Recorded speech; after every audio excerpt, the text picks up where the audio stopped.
चलिए। तो हम लोग द्वितीय कारिका के अध्ययन क्रम में यहाँ उपस्थित हुए हैं। द्वितीय कारिका है दृष्टवदानुस्रविकः सह्य विशुद्धिक्षयातिशयुक्तः तद्विपरीतः श्रेयान् व्यक्ता व्यक्तज्ञ विज्ञानात्। इसके पूर्व जो प्रथम कारिका है उस कारिका में हम लोगों ने यह चर्चा किया, हम लोगों के द्वारा चर्चा की गई कि जो दुःखत्रय है, आध्यात्मिक, आदि भौतिक और आदि दैविक, यह दुःखत्रय जो है, इस दुःखत्रय की निवृत्ति यानी यूं कह ले अभिभव लौकिक उपाय से हो नहीं सकता।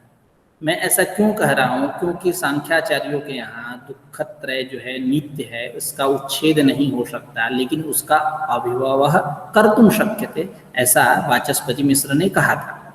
उसका अभिभव किया जा सकता है। तो लौकिक उपाय से इस दुःखत्रय का अभिभव नहीं हो सकता। क्यों? उस लौकिक उपाय में वो सामर्थ्य नहीं है। ऐकांतिक और आत्यंतिक दुख की निवृत्ति वो नहीं कर सकता। उसमें क्या है? अनैकांतिकत्व है और अनात्यंतिकत्व है। इस प्रकार लौकिक उपाय समर्थ नहीं। तो द्वितीय कारिका की अवतरणिका बनाते हुए आचार्य वाचस्पति मिश्र कह रहे हैं ठीक है, लौकिक उपाय से दुःखत्रय की निवृत्ति न हो, लेकिन जो वैदिक उपाय है वह वैदिक उपाय से दुःखत्रय की निवृत्ति हो। यानी वैदिक उपाय क्या है? तो मुहूर्त, याम, अहोरात्र, मास, संवत्सर पर्यंत यह जो वैदिक उपाय है, ज्योतिष्टोमादि यागादि, यह जो वैदिक उपाय है, इस वैदिक उपाय से उस दुःखत्रय की निवृत्ति होगी। लघुता भी है। क्या लघुता है? कि यह सहस्र संवत्सर पर्यंत साध्य तो है वैदिक उपाय, लेकिन वह जो सांख्य शास्त्रोक्त उपाय जो है वो अनेक जन्म आयास साध्य है। अनेक जन्म आयास साध्य होने के कारण सांख्य शास्त्रोक्त उसके अपेक्षा लौकिक उपाय जो है वह उसके अपेक्षा लौकिक उपाय लघु है, आसान है। क्योंकि यह जो वैदिक उपाय है, वैदिक उपाय आसान है क्योंकि यह वैदिक उपाय जो है, यह मुहूर्त, एक मनुष्य का जीवन ले लीजिए, उसमें कितने मुहूर्त पड़ेंगे, याम, कितने याम मिलेंगे एक दिन में, अष्टजाम, जैसा कि नहीं बोलते हैं गांव देहात में कि अष्टजाम यानी हरिक्रतन, एक दिन में, एक दिन यानी अहोरात्र में 8 याम होते हैं। तो अष्टजाम, मुहूर्त, याम, अहोरात्र, पूरे दिन और रात, मास, कितने मास आएंगे, कितने याम आएंगे, कितने मुहूर्त आएंगे, तो सब एक जीवन में हजारों संवत्सर भी, मतलब संवत्सर भी बहुत आएंगे।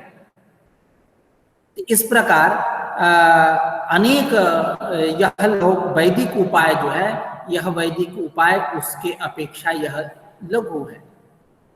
यानी सांख्य शास्त्रोक्त उपाय जो है उसके अपेक्षा लघु है, सांख्य शास्त्रोक्त जिज्ञासा नहीं करनी चाहिए, ऐसा पूर्व पक्ष बना। उसी पूर्व पक्ष के समाधान के रूप में इस कारिका को रखा जा रहा है। यह कारिका रखी जा रही है दृष्टवदानुस्रविकः सह्य विशुद्धिक्षयातिशयुक्तः तद्विपरीतः श्रेयान् व्यक्ता व्यक्तज्ञ विज्ञानात्, यह कारिका। अब आचार्य वाचस्पति मिश्र के शब्दों में हम समझते हैं क्या अवतरणिका बनी यहाँ, है ना। स्यादेत मा भूत दृष्ट उपायः वैदिकस्तु ज्योतिष्टोमादिः सहस्र संवत्सर पर्यन्तः कर्मकलापस्तापत्रयम् एकान्तम् अत्यन्तं च अपनिष्यति। वही बात। स्यादेत, स्यादेत मतलब वक्ष्यमाणं स्यात्, यानी जो मैं कहने चल रहा हूँ वो होवे, यानी संभावना याम लिंग, यहाँ लिंग लकार किस अर्थ में है? संभावना अर्थ में, कि स्यादेत, मैं जो कहने चल रहा हूं वो होवे। क्या यह कह रहे हैं कि वैदिक उपाय ही श्रेयस्कर है, वैदिक उपाय से ही दुःखत्रय की निवृत्ति करिए, अन्य उपाय न मानिए, ऐसा।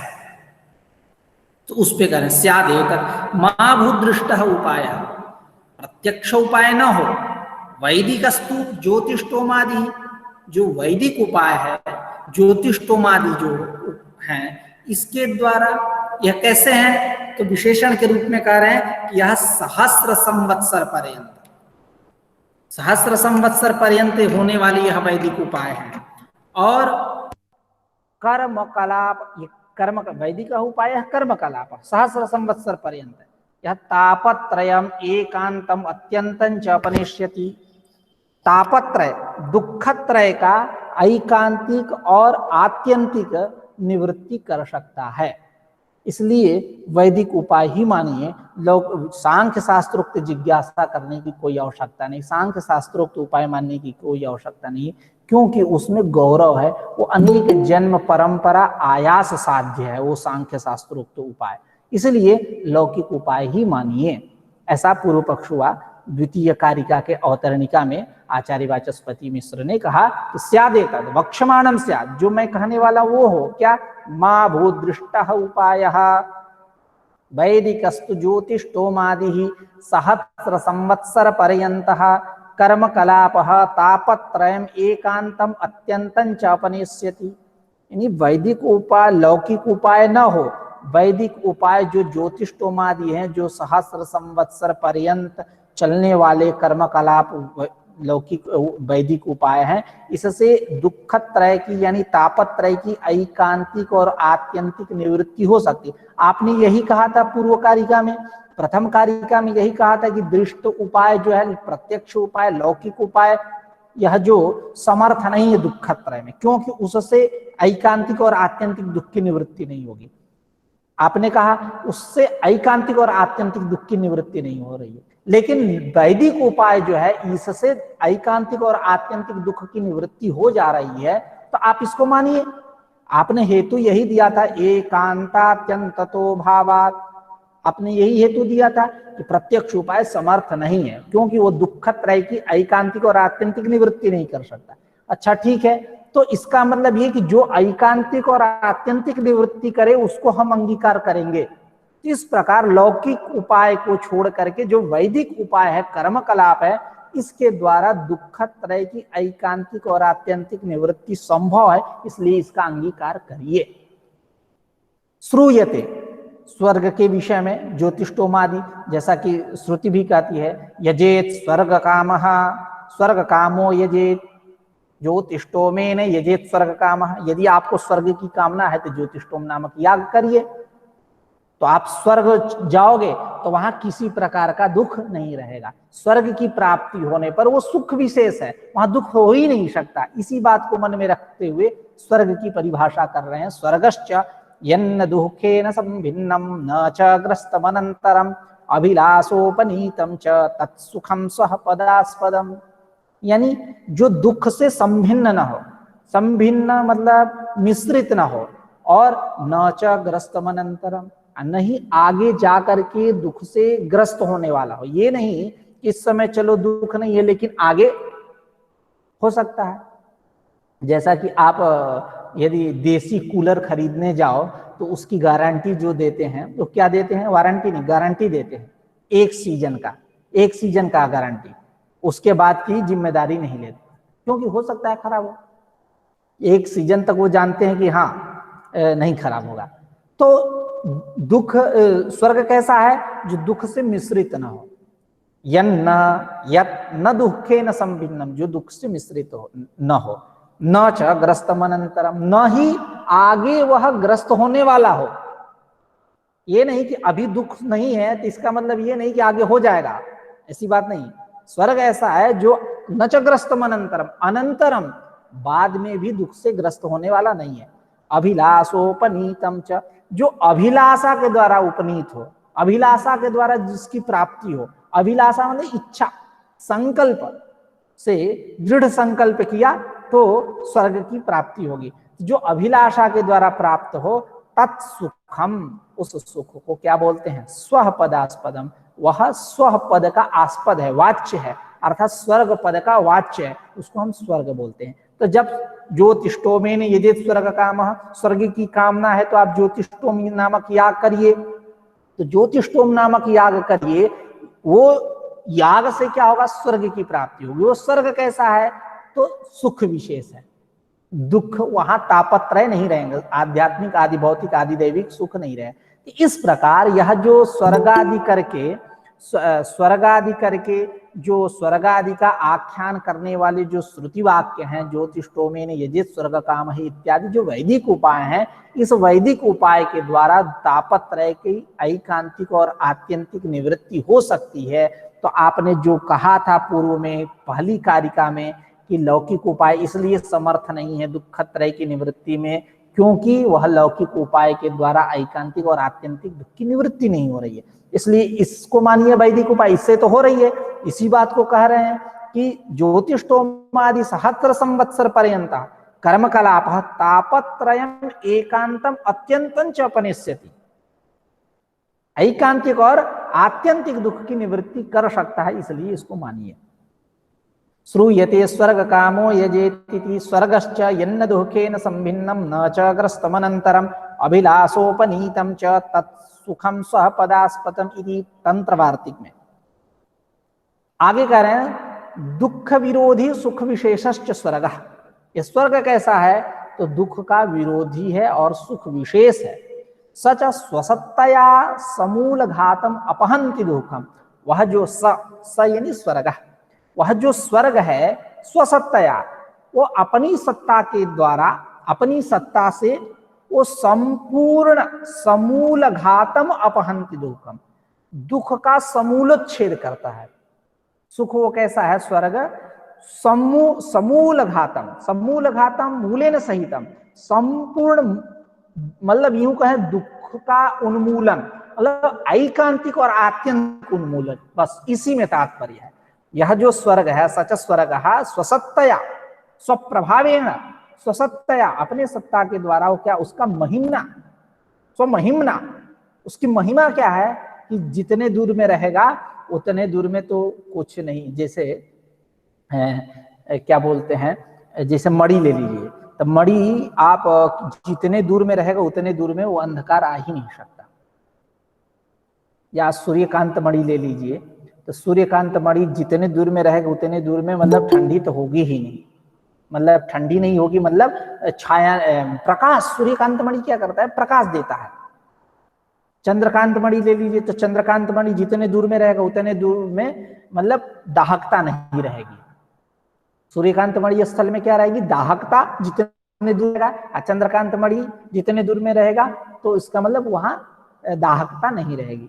तो उसी प्रकार यह जो स्वर्ग है सच स्वर्ग है स्वसत्तया, अपने सत्ता के द्वारा, स्वप्रभावेण, स्वमहिमना, स्ववैभवेन, स्वसामर्थ्येन कह लीजिए, समूल घातम अपहंति दुखम, दुख का समूलोच्छेद कर देगा, यानी ऐकांतिक और आत्यंतिक निवृत्ति करा सकता है। इसलिए आप वैदिक उपाय को मानिए।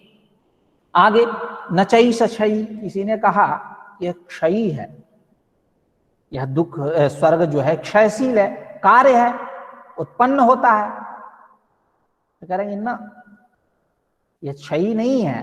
क्यों, अपाम सोमम अमृता अभूम, ऋग्वेद संहिता है, यानी अपाम सोमम अमृता अभूम, सोम रस का वे लोग पान किए देवता लोग, और कैसे हो गए, अमृता अभूम, अमर हो गए, अमर हो गए। यानी यदि क्षयशील रहता स्वर्ग तो अमरत्व की प्राप्ति कैसे होती उनकी, वो लोग कैसे अमरता को प्राप्त करते यदि क्षयशील मानेंगे तो कह रहे तत्क्षय कुतो अस्य अमृतत्व संभव। यदि हम स्वर्ग को, सुख विशेष जो स्वर्ग है इसको हम क्षयशील मान ले, कुतो अस्य अमृतत्व संभव, अस्य प्राणिनः देव विशेषस्य, देव विशेषस्य योगिनः वा कुतः अमृतत्व संभव, कैसे अमरता प्राप्ति होगी यदि क्षयशील मान लेंगे तो। इसलिए नचई क्षयी एषः स्वर्गः न क्षयी, क्षयशील भी नहीं है। तस्मात् क्या निकला, वैदिकस्य उपायस्य तापत्रय प्रतीकार हेतोः मुहूर्तयाम अहोरात्रमास संवत्सरादि निर्वर्तनीयतया अनेक जन्म परंपरायास संपादनीयात् विवेक ज्ञानात् ईषत्करत्वात् पुनरपि व्यर्था जिज्ञासा इति आशंक्य आह। अब ये पूर्व पक्ष बन के तैयार हुआ यह जिज्ञासा जो है, सांख्य शास्त्रोक्त जो जिज्ञासा है, यह सांख्य शास्त्रोक्त जिज्ञासा व्यर्थ है। क्यों व्यर्थ है, कैसे व्यर्थ है? कह रहे हैं कि यह जो वैदिक उपाय है, अलौकिक उपाय, इन दोनों में पहले तुलना कर लेते हैं। जो बलवान पड़ेगा, जो समर्थवान होगा उसकी विजय होगी, और जो दुर्बल होगा गई, वो मतलब उसका पराजय निश्चित है। तो एक तराजू पे हम रखेंगे, एक तराजू के पलड़े पे वैदिक उपाय को, दूसरे पे रखेंगे हम सांख्य शास्त्रोक्त उपाय को। अभी पूर्व पक्ष चल रहा है, सिद्धांत नहीं। सिद्धांत ये कि सांख्य शास्त्रोक्त श्रेयस्कर है, वही उसका ही विजय चलेगा। लेकिन पूर्व पक्षी कह रहा है यह जो वैदिक उपाय है कैसा है? मुहूर्त, याम, अहोरात्र, मास, संवत्सर साधनीय है, निर्वर्तनीय है, संपादनीय है, यह वैदिक उपाय। एक मनुष्य के जीवन में अनेक मुहूर्त पड़ेंगे, अनेक अहोरात्र, अनेक याम आएंगे, अनेक संवत्सर आएंगे। अभी संवत्सर चल रहा है, अगले साल दूसरा हो जाएगा। इस प्रकार यह लौकिक उपाय हो, वैदिक उपाय। सांख्य शास्त्रोक्त उपाय कैसे हैं? सांख्य पंचविंशति तत्वों का ज्ञान कैसे होगा? एक जन्म में नहीं होता, वो अनेक जन्म परंपरा आयास साध्य, अनेक जन्म लेने पड़ेंगे। इस प्रकार दोनों को एक तराजू के पलड़े पर रखे, अलग अलग, ये एक जगह वैदिक उपाय, दूसरी जगह सांख्य शास्त्रोक्त उपाय। अब कौन बलवान हुआ? लघुता किसमें गई? तो वैदिक उपाय में। इसलिए सांख्य शास्त्रोक्त जिज्ञासा व्यर्थ है। सांख्य शास्त्र रीति से हम दुखत्रय का, तापत्रय का, हम ऐकांतिक आत्यंतिक निवृत्ति करने के विषय में हम सोचेंगे ही नहीं। वैदिक उपाय है, क्योंकि सब आज की दुनिया क्या, शुरू से ही शॉर्टकट की परंपरा चली है। शुरू से ही शॉर्टकट की परंपरा चली है। लघुता और गौरव, इसका विशेष रूप से विचार हुआ है। इतना ही नहीं, इसी सब बातों को मन में ध्यान में रखते हुए वैयाकरणों ने कहा, अर्धमात्रा लाघवेन पुत्रोत्सवम मन्यन्ते वैयाकरणाः। वहां तो अर्धमात्रा का यदि लाघव हो जाए, पुत्र उत्सव के समान खुशी मनाते हैं वैयाकरण। ये लघुता और गुरुता, इसकी चर्चा शुरू से ही चली आ रही है। अब यदि क्या बोलते हैं, जो यह शक्यत्व है, शक्ति विषय है शक्यत्व, घट हुआ, घट की शक्ति किसमें है? पृथ्वी बुधनोदर आदि आकृति विशिष्ट कंबुग्रीवादिमान पदार्थ में घट की शक्ति है। तो उसमें घट की शक्ति है, घट वहां उस अर्थ में शक्त है। और शक्ति का विषय अभिधा का विषय वाच्यार्थ होता है। जिसे अभिधा का विषय क्या होगा? अभिधेयार्थ होगा, वाच्यार्थ होगा। तो शक्ति है विषय, शक्ति है विषयत्व शक्यत्व। ये तो कहाँ रहता है? तो जाति रेव न तो व्यक्ति में नहीं, क्योंकि व्यक्ति में मानेंगे तो क्या होता है? अनंत्यात् गौरवात्, गौरव होगा। तो वहां गौरव का विचार किए ना, व्यक्ति तत्तद है नाना, उनमें मानने लगे वो शक्यत्व, जाति को छोड़ करके व्यक्ति में, तो क्या होगा? गौरव होगा। अव्यभिचार, व्यभिचार इत्यादि अन्य भी बोलते हैं लोग। तो हम गौरव पे चर्चा करेंगे कि गौरवात, गुरुत्वात हेतु देते हैं वहां वेदांत परिभाषा में। ये लघुता गुरुता का विचार शुरू से ही चली आ रही है, ये परंपरा, विचार की परंपरा। तो खैर, तो यहां कहा पूर्व पक्षी कि एक तराजू है, उसके दो पलड़े हुए, एक जगह वैदिक उपाय रखे, दूसरे जगह सांख्य शास्त्रोक्त उपाय रखे। उस सांख्य शास्त्रोक्त उपाय के अपेक्षा वैदिक उपाय क्या हुआ? लघु हुआ। इसी को मानेगा। और दुखत्रय की निवृत्ति भी कर रहा है, ऐकांतिक आत्यंतिक। आपने लौकिक उपाय में कहा था कि वो नहीं करेंगे, ये तो कर रहा है। तो इस प्रकार हम वैदिक उपाय ही मानेंगे, सांख्य शास्त्रोक्त उपाय से हम दुखत्रय की निवृत्ति नहीं करेंगे। इति पूर्व पक्षः उसी बात को कह रहे। तस्मात् वैदिकस्य उपायस्य कीदृशस्य वैदिकस्य उपायस्य, तो कह रहे हैं कि तापत्रय प्रतीकार हेतु हो, तापत्रय प्रतीकार हेतु हो वैदिकस्य उपायस्य। जो दुखत्रय के प्रतीकार का हेतु जो वैदिक उपाय, यह वैदिक उपाय कैसा है? तो उसके विशेषण के रूप में कह रहे हैं, मुहूर्त, याम, अहोरात्र, मास, संवत्सरादि निर्वर्तनीयतया। संवत्सर आदि निर्वर्तनीय, मुहूर्त, याम, अहोरात्र, मास, संवत्सर इससे संपादनीय है। सांख्य शास्त्रोक्त उपाय कैसा है? तो कह रहे अनेक जन्म लेने होंगे पंचविंशति तत्वों को समझने के लिए। तो अनेक जन्म परंपरा आयास संपादनीय होने से वह विवेक ज्ञानात, यानी विवेक ज्ञान वही सांख्य शास्त्रोक्त उपाय, उस विवेक ज्ञान से ईशतकरत्वात् पुनरपि व्यर्था जिज्ञासा, यह जो वैदिकस्य उपायस्य ईशतकरत्वात्, जो तापत्रय प्रतिकार हेतु हो वैदिकस्य उपायस्य ईशतकरत्वात्, यह वैदिक उपाय कैसा है? ईशतकर है, सरल है, इसलिए हम यही मानेंगे। पुनरपि व्यर्था जिज्ञासा, पुनरपि, क्योंकि एक जगह व्यर्थ की बात किए प्रथम कारिका में, कहेगी दृष्टे सा अपार्था, वहां व्यर्थ, इसलिए पुनः पद दिए। पुनरपि व्यर्था जिज्ञासा, यह सांख्य शास्त्रोक्त जिज्ञासा कैसी है?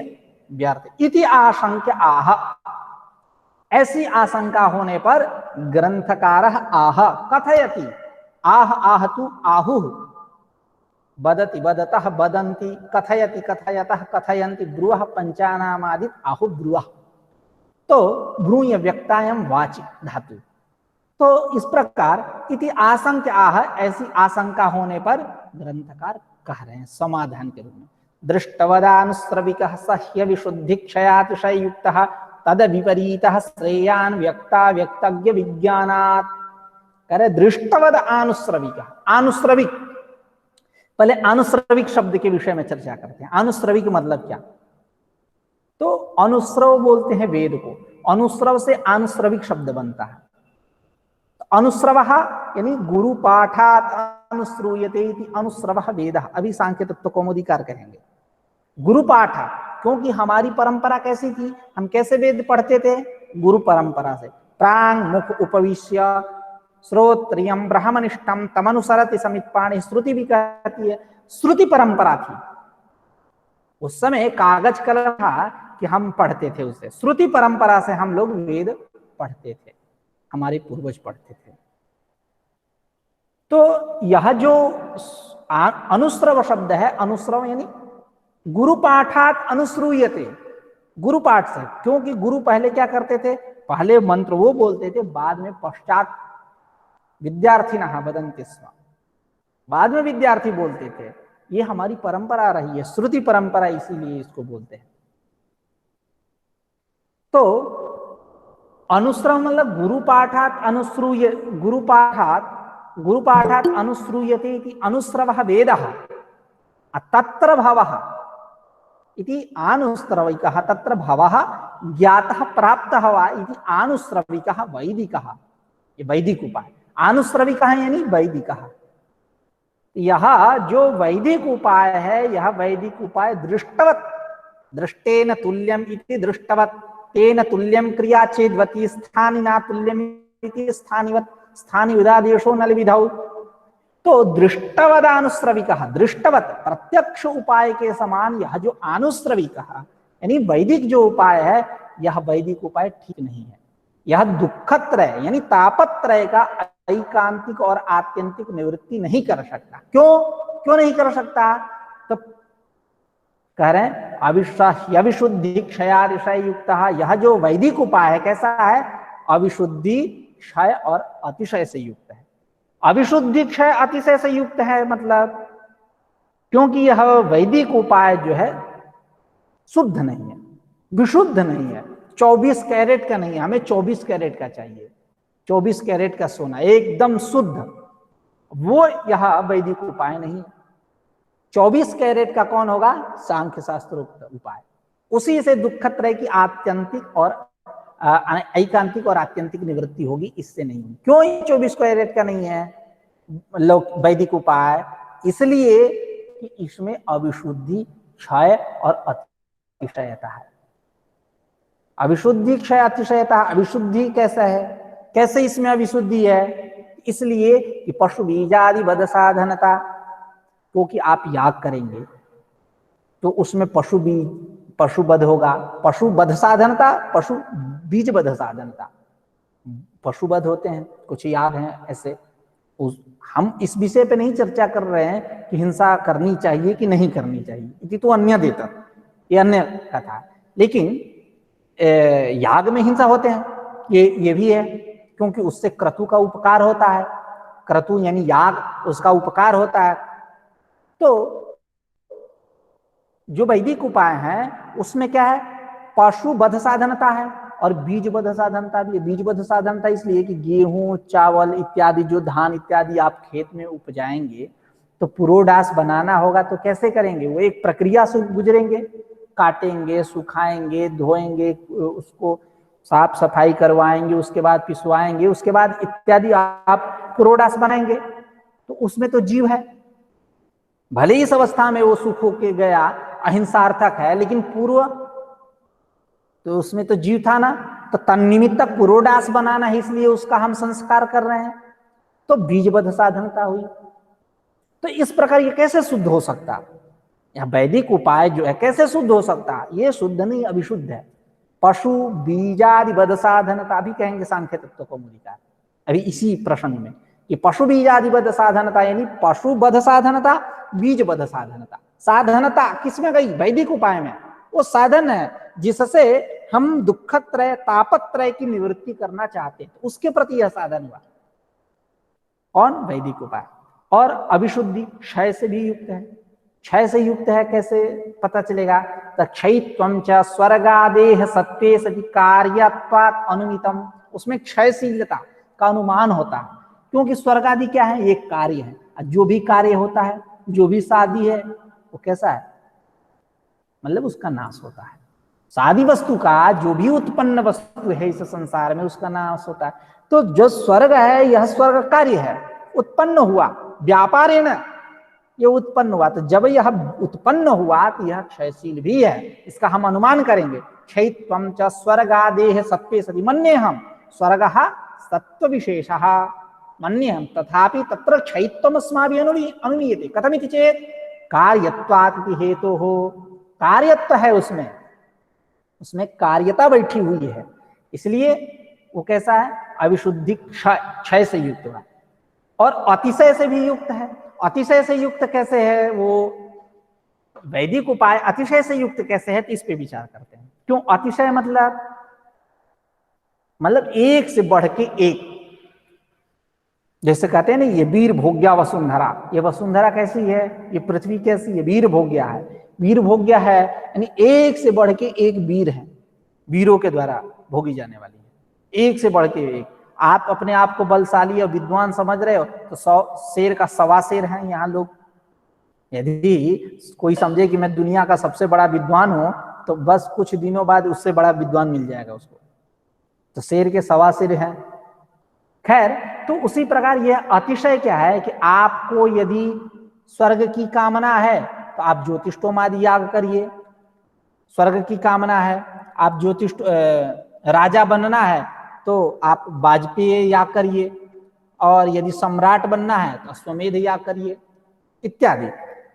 एक से बढ़ के एक उपाय नहीं, कि जैसे आपको ज्यादा लंबा प्रोजेक्ट लेना है, उसमें पैसे ज्यादा लेने हैं तो उसकी वैसी तैयारी करनी पड़ती है। जैसी तैयारी करेंगे मतलब जैसा प्रोजेक्ट रहेगा उसके अनुसार उसकी तैयारी। तो आपको यदि राजा बनना है तो क्या करोगे, वाजपेयी याग करो, वाजपेयी याग से राजा बनते हैं लोग।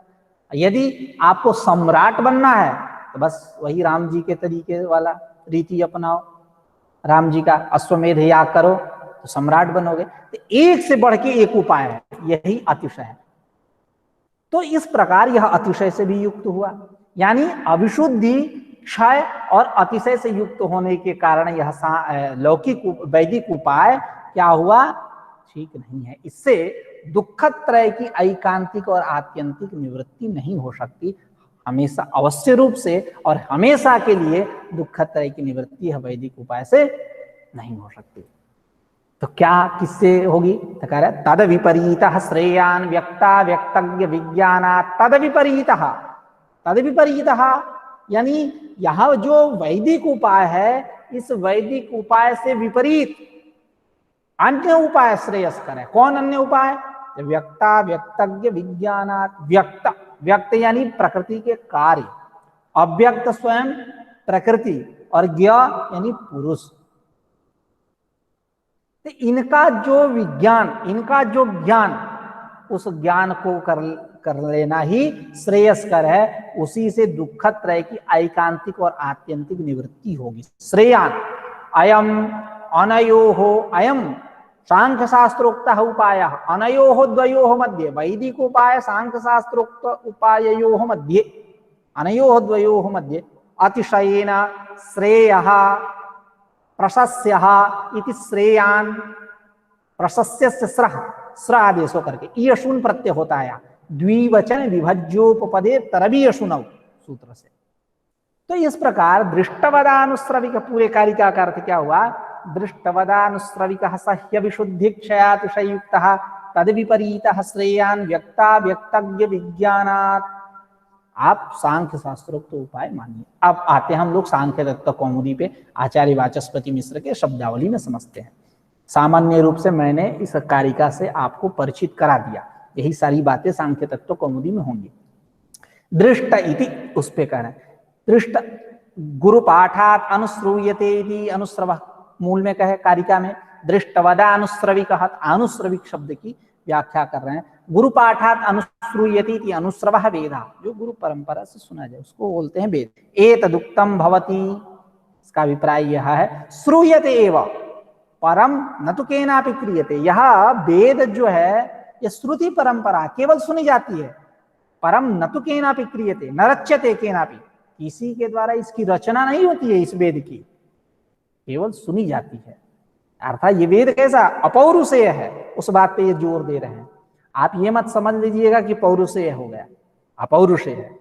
तो श्रूयते एव वेदः केनचित् श्रूयते एव न तो केनचित् क्रियते रच्यते, किसी के द्वारा इसका निर्माण नहीं होता। तत्र भवः, तत्र भवः यानी अनुश्रवे भवः आनुश्रविकः, तत्र प्राप्तः ज्ञातः वा, वहां प्राप्त ज्ञात जो है वो सब आनुश्रविक होगा। इस प्रकार वैदिक जो उपाय हैं वो वेद में मिलते हैं। आगे कह रहे हैं, आनुश्रविकोपि कर्मकलापः दृष्टेन तुल्यो वर्तते, ऐकांतिक आत्यंतिक दुःख प्रतीकार अनुपायत्वस्य उभयत्रापि तुल्यत्वात्। कह रहे हैं कि यह जो आनुश्रविक उपाय है, यह आनुश्रविक कर्मकलाप जो है, यह दृष्ट उपाय प्रत्यक्ष उपाय के समान है। यानी एक है आनुश्रविक, एक है प्रत्यक्ष, ये दोनों समान है, तुल्यता है इन दोनों में। क्या तुल्यता है? कि वह भी जो मतलब प्रत्यक्ष उपाय जो था वह भी दुःख त्रय का ऐकांतिक और आत्यंतिक निवृत्ति नहीं कर पाया, अनुपाय भूत रहा।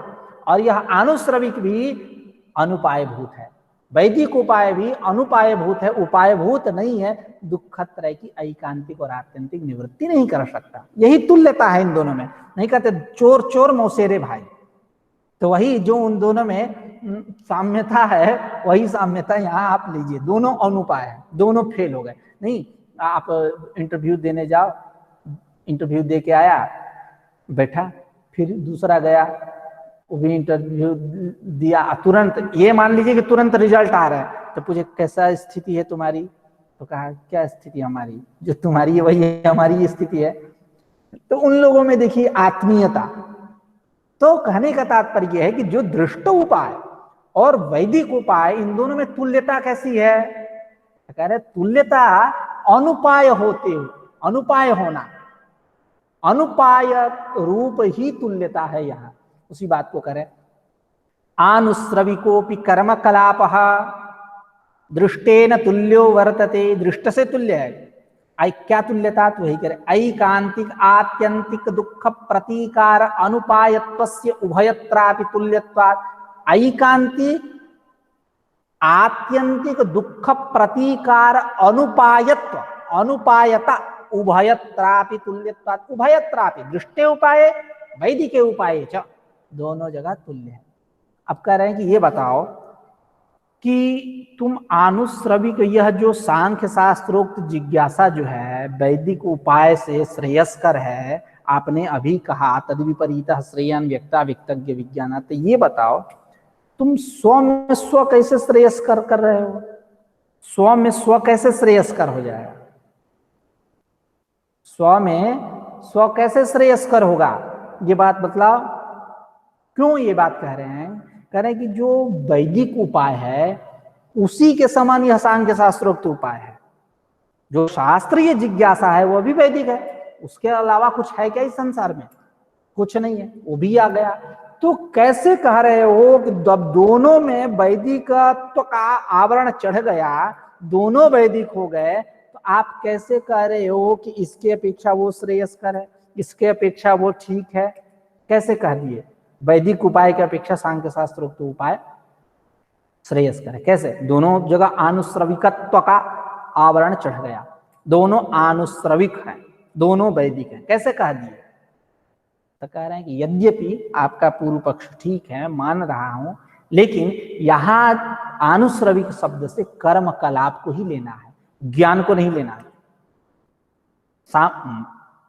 यहां यद्यपि मान रहा हूं कि आनुश्रविक शब्द का आख्यान यहां कारिका में सामान्यतया किया गया, लेकिन यहां कर्म कलाप को लेना है। नहीं तो वो जो सांख्य शास्त्रोक्त उपाय है, तत्व ज्ञान जो है वह भी, पुरुष ज्ञान जो है, विवेक ख्याति जो है वह भी इसमें सिमट जाएगा। इसलिए आपको यहां कर्म कलाप अर्थ लेना है। तो जब कर्म भेद हम प्रतिपादन कर दिए डिवाइडर लगा करके, तब इसके अपेक्षा ये इस पर पाकिस्तान, इस पर हिंदुस्तान, ऐसा हम घाटी बना देंगे, गलवान की घाटी, उस पर पाकिस्तान, इस पर हिंदुस्तान, एलओसी बॉर्डर, ऐसा। तो उसी प्रकार क्या हुआ कि यह मान रहा हूं कि आनुश्रविक जो है सामान्य विधान है, सामान्य रूप से कहा गया, लेकिन कर्म कलापाभिप्राय द्रष्टव्य, कर्म कलाप तो परक है, ऐसा आप समझिए। उसी बात को कह रहे हैं, यद्यपि च आनुश्रविक इति सामान्येन अभिहितम् तस्य अभिधानं सामान्येन जातम् तथापि तब पर भी कर्म कलापाभिप्रायम द्रष्टव्यम। ये आनुश्रविक शब्द कैसा है? कर्म कलापाभिप्राय है। कर्म कलापाभिप्राय यानी वैदिक उपाय अनुष्ठान इत्यादि, नहीं तो विवेक ज्ञान स्यापि आनुश्रविकत्वात्, जब विवेक ज्ञान भी आनुश्रविक हो जाएगा, आप स्व में स्व बन ही नहीं पाएगा, कैसे आप वैदिक उपाय से उसको श्रेयस्कर मानोगे? तथा च श्रूयते, जैसा कि सुना जाता है, जो वैदिक उपाय है, विवेक ज्ञान है, यह भी आनुश्रविक है। इसके विषय में कहा गया, तथा च श्रूयते आत्मा वारे ज्ञातव्य प्रकृति, बृहदारण्यकोपनिषद, प्रकृति तो विवेक्तव्य न स पुनरावर्तते, न स पुनरावर्तते, छांदोग्योपनिषद। आत्मा वारे द्रष्टव्य, हे मैत्रेयी तुम इस आत्मा का अपरोक्षानुभव कर्तव्य, अपरोक्षानुभव करो, साक्षात्कार करो, जानो। नहीं, उस विवेक ज्ञान की बात हो रही है, इस आत्म तत्व को जानने की बात हो रही है। ये वैदिक है। बृहदारण्यकोपनिषद क्या अलग है क्या वेद से? तो और प्रकृति तो विवेक्तव्य, इस पुरुष को, इस आत्मा को तुम प्रकृति से अलग समझो। और न स पुनरावर्तते, सह मुक्तः पुरुषः न आवर्तते, यह खलु नाम रूपात्मके जगति तले तस्य आगमनं न भवति इति कदापि कालत्रयेपि न भवति, न तस्य प्राणाः उत्क्रामन्ति अत्रैव समवलीयन्ते। तो अत्रैव ब्रह्मण्येव समवलीयन्ते, ब्रह्म में समा जाता है। तो न स पुनरावर्तते, सह मुक्तः पुरुषः, मुक्तः पुरुषः पुनरावर्तते, पुनः इस संसार में नहीं आता है, पुनः इस संसार में नहीं आता। दो बात। इस प्रकार क्या निकला कि जो विवेक ज्ञान है यह भी आनुश्रविक हुआ। अब यहां आनुश्रविक यद्यपि सामान्य अभिधान है, वैदिक अभी आ गया, विवेक ज्ञान भी आ गया, तब पर भी यहां हम आनुश्रविक शब्द से कर्म कलाप यह अर्थ लेंगे। ठीक है। अस्याम प्रतिज्ञायाम हेतुमाह सह्य विशुद्धि क्षयातिशय युक्तः इति अविशुद्धि सोमादि यागस्य पशु बीजादि वध साधनता। वही बात, अस्याम प्रतिज्ञायाम दृष्टवदानुश्रविक, प्रत्यक्ष उपाय के समान यह आनुश्रविक उपाय भी क्या है? फिस असमर्थ है। इस प्रतिज्ञा में हेतु क्या? सह्य विशुद्धि क्षयातिशय युक्त, क्योंकि यह वैदिक उपाय कैसा? अविशुद्धि क्षय और अतिशय से युक्त है।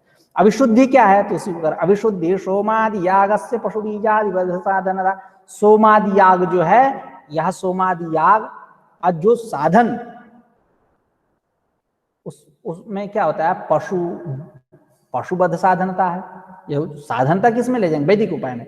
सोमादि यागस्य पशु बीजादि वध साधनता, इसमें क्या है, सोमादि याग में पशु बीजादि वध साधनता है, क्योंकि आप पशु को मारोगे हवन करने के लिए, बीज को उखाड़ोगे, उसका संस्कार करोगे पुरोडास बनाने के लिए, तो सोमादि यागस्य पशु बीजादि वध साधनता है, इसलिए यह अविशुद्धि है। यथा स्म भगवान पंचशिखाचार्य, जैसा कि भगवान पंचशिखाचार्य कहते हैं, स्वल्प संकर सपरिहार सप्रत्यवमर्श इति। अब ये बात क्यों कही जा रही है, तो इस बात एक हम पूर्व पक्ष यहाँ खड़ा करते हैं और उसके समाधान के रूप में इसको यहाँ रखा जाए। क्या कि जब आप कह रहे हो कि वैदिक उपाय सोमादि याग जो हैं उसमें पशु बीजादि वध साधनता है, तो करते क्यों इसका अनुष्ठान करते हो, इति पूर्व पक्ष। कथमस्य अनुष्ठानम, यदि शास्त्रेणैव एतत् तावत् सिद्धम कि एतेषु सोमादिषु पशुबीजादिवद साधनत्वम् अस्ति, अतः पशुबीजादिवद साधनत्वात् निर्दुष्टं नास्ति एते खलु निर्दुष्टाः न सन्ति सोमादयः, अतः कथं तेषाम् अनुष्ठानं भवद्भिः अङ्गीक्रियते, यदि गृह्यते कथं भवद्भिः अनुष्ठानं तस्य क्रियते तेषां। तो अब कहेंगे कि सोमा, उसी एक पूर्व पक्ष है उसका समाधान कह रहे हैं कि यथा स्म भगवान पंचशिखाचार्य, जैसा कि पंचशिखाचार्य ने कहा है, क्या कहा कि स्वल्प संकर सपरिहार सप्रत्यवमर्श। स्वल्प संकर मतलब मिलना, जैसे कि शास्त्रों में भी प्रयोग होता है, सांकर्य दोष हो गया, सांकर्य दोष। तो स्वल्प संकर मतलब मान रहा हूं कि वध इत्यादि होगा तो उससे अपूर्व में विकारता आएगी, पुण्य की उत्पत्ति में थोड़ी सी दिक्कत आएगी, बहुत सारे पाप आएंगे, धाग धब्बा जैसे बने रहेंगे, तो संकरता तो रहेगी अपूर्व के साथ। स्वल्प संकर स्वपरिहार, लेकिन उसका परिहार किया जा सकता है, उसका परिहार किया जा सकता है, ये नहीं कि असंभव है। उच्छेद कर तुम शक्य थे, सपरिहार कर सप्रत्यवमर्श प्रत्यवमर्शेण सह वर्तते सहिष्णुतया वर्तते कि सप्रत्यवमर्श, वो सहन करने योग्य भी है। ये नहीं जैसे आगे कहेंगे अभी कि कोई अमृत के गोता में, अमृत के सागर में गोता मार रहा है, अब उसके ऊपर थोड़ी सी पाप की चिंगारी उसके सर पे आ जाए तो क्या उसको जला देगी? नहीं ना, तुरंत मारेगा गोता, जय श्री राम कह के सब कणिका दूर, वो पाप की जो चिंगारी है सब खत्म, बुझ जाएगी। तो उसी प्रकार प्रत्यवमर्शः सप्रत्यवमर्शः मतलब उसका सहन किया जा सकता है। अब एक एक पद का व्याख्या कर रहे हैं। यथा स्म भगवान पंचशिखाचार्य स्वल्प संकर सपरिहार सप्रत्यवमर्श इति। स्वल्प संकर ज्योतिष्टोमादि जन्मनः प्रधाना पूर्वस्य स्वल्पेन पशुहिंसादि जन्मना अनर्थ हेतुना अपूर्वेण संकरः। ऐसा पहले अन्वय करते हैं, कौन पद किसके साथ जा रहा है।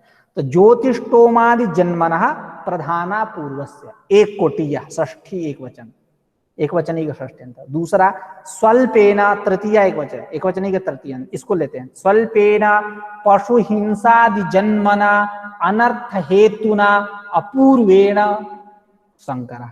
इसका इसके साथ षष्ठ्यंत का तृतीय अंत के साथ संकर, ऐसा हम कहेंगे। षष्ठ्यंत का तृतीय अंत के साथ संकर यानी ये कैसा संकर है? तो कह रहे हैं कि नहीं, ज्योतिष्टोमादि जन्मनः प्रधाना पूर्व से, ज्योतिष्टोमादि क्या करेगा, उससे क्या होगा, प्रधाना पूर्व की उत्पत्ति होगी, प्रधान अपूर्व पुण्य की उत्पत्ति होगी। उस पुण्य का स्वल्पेन पशु हिंसादि जन्मना, पशु हिंसादि करेगा तो उससे उत्पन्न क्या होगा, पाप होंगे, अनर्थ होगा। वो अनर्थ का हेतु है कि इससे स्वल्पेन पशु हिंसादि जन्मना अनर्थ हेतुना अपूर्वेण ज्योतिष्टोमादि जन्मनः प्रधाना पूर्वस्य संकरः। इसका इसके साथ संसर्ग, यह संकर है।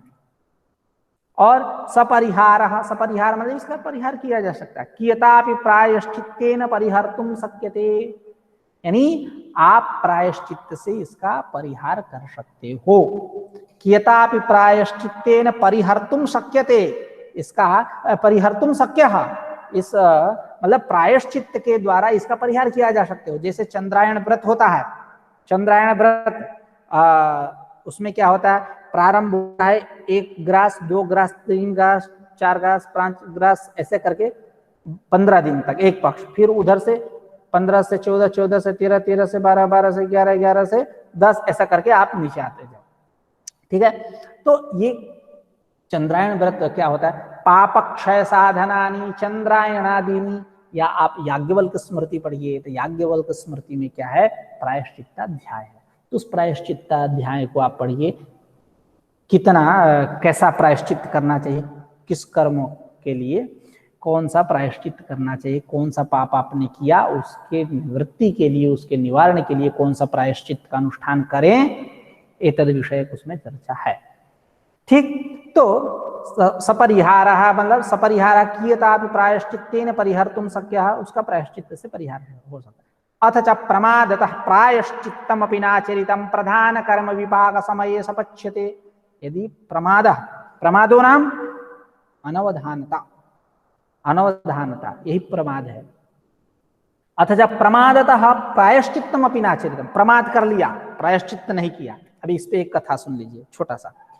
आप लोग सत्यनारायण भगवान की कथा से तो परिचित होंगे ही, गांव देहात में जो सत्यनारायण भगवान की कथा होती है, और त्रिलोकी भगवान की कथा होती है, उस सत्यनारायण भगवान की कथा से एकदा नारदो योगी करके जो है कथा, सत्यनारायण भगवान की कथा, उससे आप परिचित होंगे। तो उसमें लीलावती कलावती है, लीलावती कलावती है, उसमें एक बणिक भी है, बनिया, वो कहता है कि हमारा ये काम हो जाए, हमारी लड़की नहीं है, लड़का नहीं है, पुत्र नहीं है, पुत्री नहीं है, भगवान हमको दिला दीजिए, हम कथा सुनेंगे। वो भी हो गया। भगवान ये बड़ी हो जाए तब सुनेंगे, तब हो गया, तब पर भी नहीं सुना। शादी हो जाए तब पर भी, तब सुनेंगे, नहीं सुना। ऐसे करके वो टालते गया। तो उसी प्रकार आपने प्रायश्चित कर लिया, लेकिन प्रमादवश क्या किए, ये ही नहीं उसका अनुष्ठान, आपने पाप किया, प्रायश्चित ही नहीं किया। तब अथ च प्रमादतः प्रायश्चित्तमपि नाचरितम्, प्रमादतः, प्रमाद के कारण, प्रायश्चित्तमपि नाचरितम्, प्रायश्चित्त का आचरण ही नहीं किया, प्रायश्चित्त का अनुष्ठान ही नहीं किया। तो प्रधान कर्म विपाक समये सपच्यते, प्रधान कर्म विपाक समय, प्रधान कर्म जो मुख्य कर्म, उसके विपाक समय में जब वो पक गया, यूं कह ले, एक समय में, प्रधान कर्म विपाक समय काले पच्यते सपच्यते, कहा पापः अपुण्यः, वह जो अपुण्य जो है फल को देगा, ये नहीं कि वो देगा ही नहीं, फिस हो गया, सामर्थ्य शून्य, ऐसा नहीं, उसमें सामर्थ्य है। भले आपने अभी प्रमाद के कारण प्रायश्चित्त का अनुष्ठान नहीं किया, इसका मतलब ये कि वो खत्म हो गया। शुतुरमुर्ग वाली स्थिति थोड़े है। शुतुरमुर्ग की कैसी स्थिति होती है, जब उसको कोई दौड़ाता है तो वो बालू में अपना सर छुपा लेता है, यानी मैं नहीं देख रहा हूं किसी को, तो हमको भी दुनिया नहीं देख रही है, ऐसा नहीं है। या टिटहिरी देखिए, पक्षी भी से पैर ऊपर करके सोड़ती है, ऐसे आकाश गिरेगा तो अपने पैरों पे रोक लेगी, मतलब ऐसी भावना है। तो यदि प्रमादतः तुमने प्रायश्चित नहीं किया, तो इसका मतलब ये नहीं कि नहीं करना है। यदि आप किसी कार्यालय में एम्प्लॉई हो, कोई काम दिया गया नहीं कर रहे हो, तो इसका मतलब ये नहीं कि आप उसको टाल रहे हो, तो इसका मतलब तुमको नहीं करना है, बड़ा अधिकारी करना पड़ेगा। इसलिए आप प्रेम पूर्वक करिए, श्रद्धा पूर्वक करिए। खैर, तो अथ च प्रमादतः प्रायश्चित्तमपि नाचरितं प्रधान कर्म विपाक समये सपच्यते, यदि प्रमादतः प्रायश्चित्त का अनुष्ठान नहीं किया, प्रमादतः प्रायश्चित्तमपि नाचरितं, प्रायश्चित्त का आचरण नहीं किया, तो प्रधान कर्म विपाक समय, प्रधान कर्म विपाक समय जब प्रधान कर्म होगा, मुख्य फल, उस समय यह अपने फल को बतलाएगा, अपने फल को देगा। सपच्यते, सपापः, उसका परिपाक होगा, अपने फल को देगा। तथापि, तब पर भी, यावद असौ अनर्थम सूते तावत प्रत्यवमर्षेण सही सुनतया सह वर्तते इति सप्रत्यवमर्षा, जब तक यह अपने अनर्थ को, पाप है तो अनर्थ को पैदा करेगा। तथापि, यद्यपि, जोड़ लीजिए, यद्यपि च प्रमादतः प्रायश्चित्तमपि नाचरितं प्रधान कर्म विपाक समय सपच्यते, तथापि यावद असौ अनर्थम सूते, जब तक यह पाप अनर्थ को उत्पन्न करेगा, तावत तब तक प्रत्यवमर्षेण सहिष्णुतया सह वर्तते। प्रत्यवमर्षेण सहिष्णुतया, शीतोष्णा तितिक्षा यानी शीतोष्णादि द्वंद्व सहिष्णुता, सहन करने योग्य। नहीं कहते हैं पानी थोड़ा सा गर्म है, अब छू के देखिए तो हाँ थोड़ा सा गर्म है, चलेगा, इतना इतना पी लूंगा। फिर ज्यादा रहेगा तो अरे यार ये तो बहुत ज्यादा गर्म है, यानी वो सहन करने योग्य नहीं है, कंठ नहीं सहन कर पाएगा। तो यावत असौ अनर्थम सूते, जब तक यह पाप अपनर्थ को पैदा कर रहा है तब तक प्रत्यवमर्षेण, इसका अर्थ क्या, सहिष्णुतया सहवर्तते, मतलब सहन करने योग्य है, इति सप्रत्यवमर्षः। जैसे आगे कह रहे हैं ये स्वल्प संकर सपरिहारः सप्रत्यवमर्षः। आगे कह रहे हैं मृस्यन्ते ही पुण्य संभारोपनीत स्वर्ग सुधा महाहृद अवगाहिनः कुशलाः पापमात्रोपपादितां दुःखवहनि कणिकाम्। मृस्यन्ते, मृस्यन्ते यानी सहन्ते, क्या, पुण्य संभारोपनीत स्वर्ग सुधा महाहृद अवगाहिनः कुशलाः। जैसा कि मैंने शुरू में कहा पुण्य संभारोपनीत, नहीं, पुण्य का जो संभार, संभार मतलब समूह, पुण्य संभार, पुण्य समूह से उपनीत, पुण्य बहुत ज्यादा किया तो उसको क्या मिलेगा, स्वर्ग रूपी अमृत का तालाब मिलेगा उसको।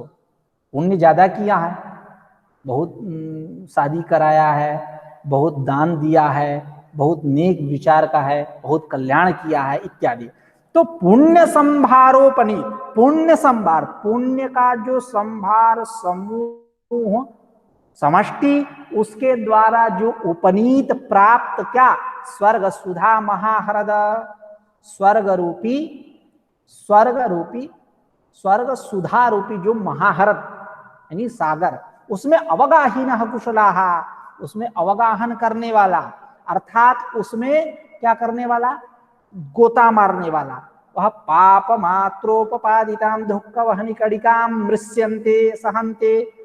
पाप मात्रोपपादिताम, पाप के कारण उत्पन्न उपपादित जो दुःख वहनि कणिका, दुख का बहनी के साथ, दुःख बहनी रूप, बहनी रूप जो दुख की कणिका है या दुख रूप जो बहनी की कणिका है, उसको मृस्यन्ते सहन्ते, सहन कर लेता है, इसलिए सप्रत्यवमर्षः।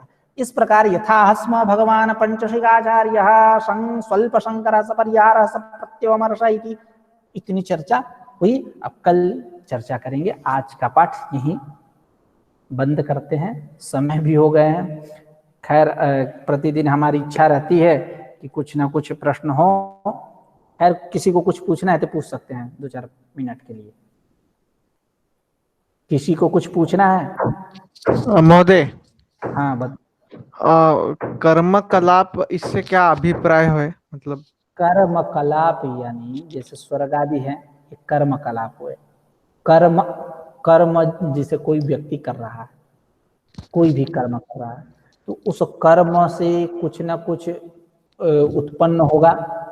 वैदिक अनुष्ठान आदि जो बोलते हैं, ये जो कर्म कलाप है, वैदिक उपाय, जो कर्म कलाप का मतलब कर्म उसमें ऐड रहे, कर्म संयुक्त कलाप होना चाहिए। वैदिक यह कर्म कलाप, दृष्ट है यह कर्म कलाप, कर्मानुष्ठान, कर्मानुष्ठानम इति। अच्छा हाँ। आगे किसी को और कुछ पूछना है? सब विद्वान है। कौन कौन है? आदित्य, आरजवी, चिन्मय, जितेंद्र, बाकी सब कृपा, नम्रता, प्राची, पटोंडिकर, तो आप लोग, हाँ विजय, ये लोग तो प्रतिदिन वाले हैं। चलिए ठीक है। तो और किसी को कुछ पूछना नहीं? ठीक है। कैसा लगा? आप लोग फीडबैक देते रहिएगा, बताते रहिएगा, तो उत्साह के साथ हम लोग भी आगे और बढ़ते हैं। चलिए थैंक यू। चलिए ठीक है, तो आज की पाठ यहीं रखते हैं। आज की चर्चा यहीं समाप्त होती है। कल पुनः एक नई ऊर्जा से मिलेंगे और आप सभी ये बात ध्यान से सुन लें और ध्यान रखें कि समय से 5-10 मिनट पहले ही ज्वाइन होने का प्रयास करिए। यदि मैं नहीं ऑन हूँ तो आप थोड़ा सा वेट कर लीजिए, लेकिन समय से उपस्थित हो जाइए। क्या होता है कि बीच बीच में कई लोग आते हैं तो एडमिट करना पड़ता है उनको, एक धारा टूट जाती है। देखिए शुरुआत में क्या होता है, शुरुआत में जब पाठ प्रारंभ होता है तो एक दूसरी बात रहती है, बीच में एकदम धारा चलती रहती है, पता नहीं चलता कब समय कहाँ गया और कहाँ पाठ कितना हुआ कितना नहीं, एक धारा बनी रहती है। आप लोग धारा मत तोड़िएगा, धारा बनाए रखिएगा। हाँ जितेंद्र जी बोलें। सर वो क्लास रहती ना तो मैडम की, तो 5 मिनट पहले आना थोड़ा असंभव रहेगा। अच्छा ठीक है, कोई बात नहीं, लेकिन प्रयास करिए समय से आ जाए। ऐसे प्रारंभ तो 4 बजे से ही होता है, आप 4 बजे भी आ जाएंगे तो चलेगा। हाँ ठीक है सर। ओके ठीक है, रखते हैं। धन्यवाद।